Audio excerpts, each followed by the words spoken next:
Mark in Oregon, you're on the air worldwide. Good day, Alex. Hello, Mark. Yes, sir. Great to speak with you again. Always great. I wanted to just make actually, I'm going to leave my comment off for time's sake, and I want to ask you two questions. Earlier in the show, you mentioned that there are two opposing factions in the Illuminati relative to the implementation of the overall agenda, and that this conflict is manifested in the U.S. military. Would you please flesh this out as much as possible as to what this disagreement is about, number one, and who the big players are, number two? And if you have time, would you please describe your estimation of what reality will be like in America if they pull off their nuclear false flag? All right, Mark, very good question. Okay. There isn't one monolithic group. At the top, there's the central banks that dominate the planet. They're the biggest organization that control the issuance of currency and credit.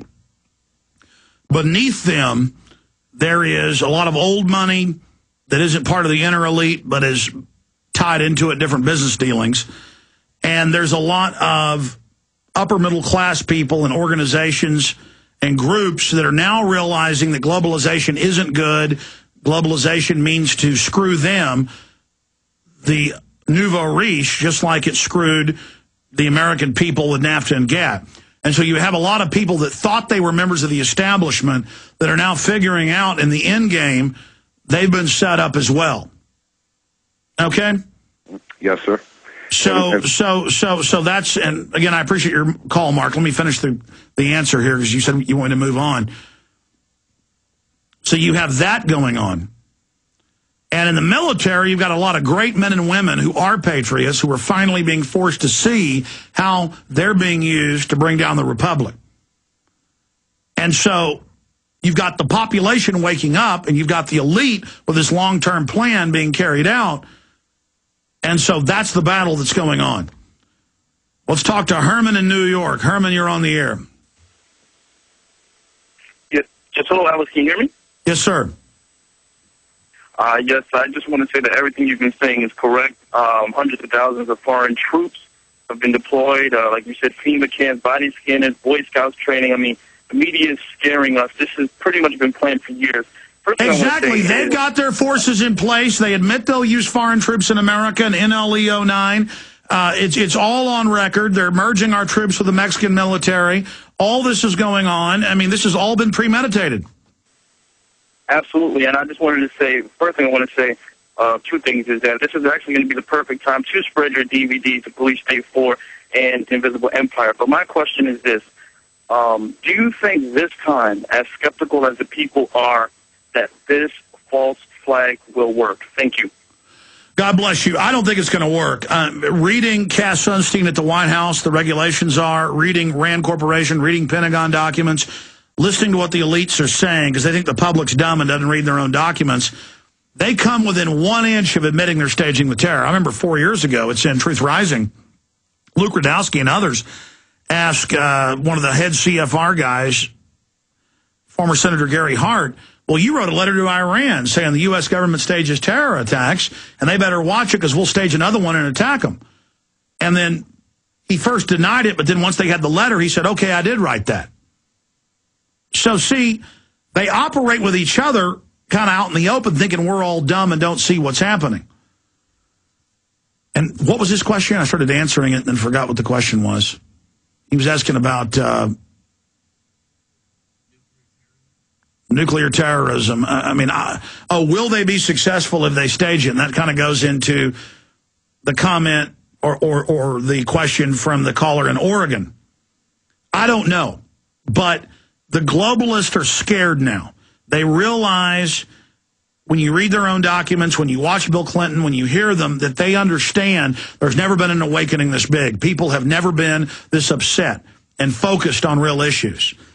And so whether they're successful if they stage these terror attacks, blowing up federal buildings, blaming it on Tea Parties and conservatives and libertarians, nuking cities, because in the FEMA drills it's 2 cities, blaming it on Iran, you see all the preparation for that. I don't know.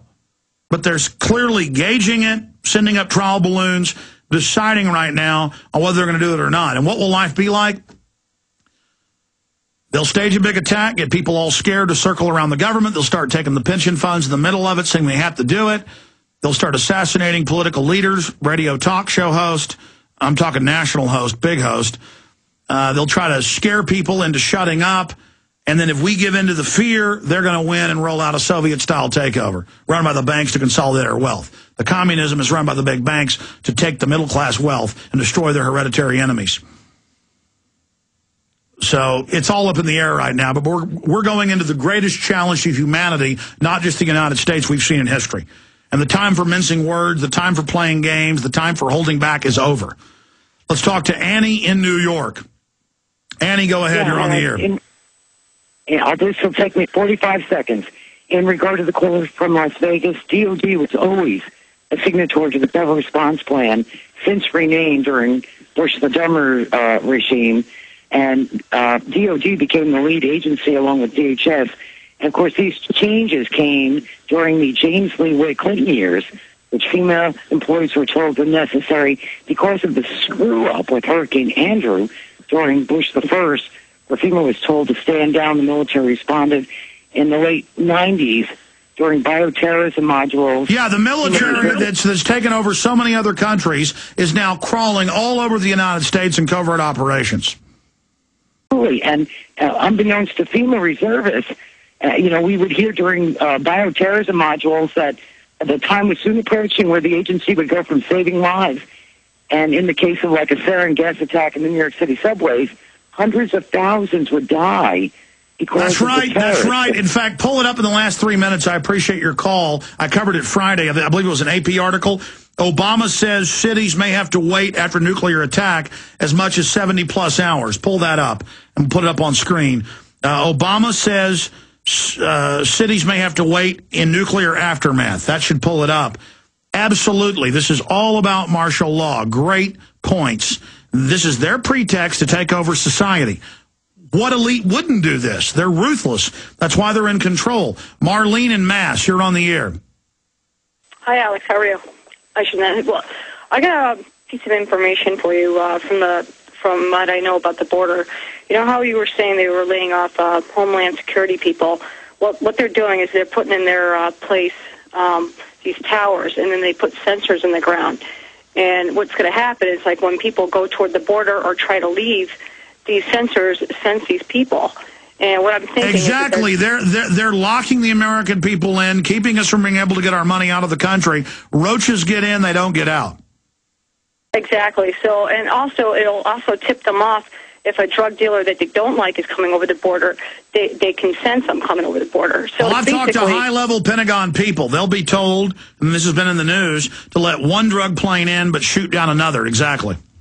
And and also, I mean, everything you're saying is true, and I've heard it before. I heard it from your show, but there's a guy called Michael Levine, and he was a former DEA agent. He writes books about how basically there is huge wars going on in Mexico and in South America about all these things that you're talking about. And it's brutal. I mean, it's like all sorts of torture. And now it's spilling across our border. Thank you for the call. Rob in Canada, last caller, quickly. Hey, Alex, great to be on with you. You're in our prayers, my friend. The theory, not that it matters so much what brought down the Twin Towers, but the theory that it was a demolition nuke, does that hold anything?